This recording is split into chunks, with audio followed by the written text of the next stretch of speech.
that there's a modeling light feature that is not active.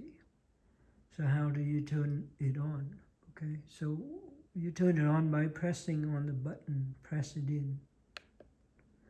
Okay, then it shows you the modeling light off as default.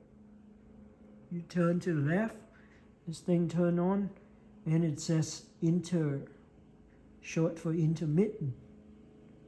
Okay, you turn it over here, it says CONT, short for continuous.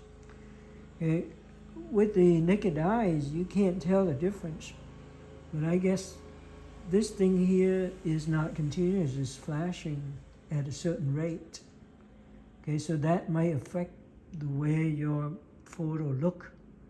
So when you take a picture with this, it may, or video with this, it may or may not look right.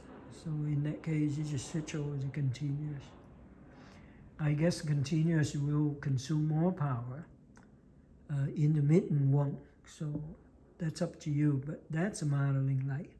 Modeling light, what do you use modeling light for? Two purposes that I can tell. Number one is that you can use this for video recording, right? Number two, you use this to determine the shadow effect of the flash, okay? You have to get pretty close in order to see it, but it is available for your use, okay? So you can turn it over here, turn it off, and then you press it again, and you go back to normal mode, whatever it was before.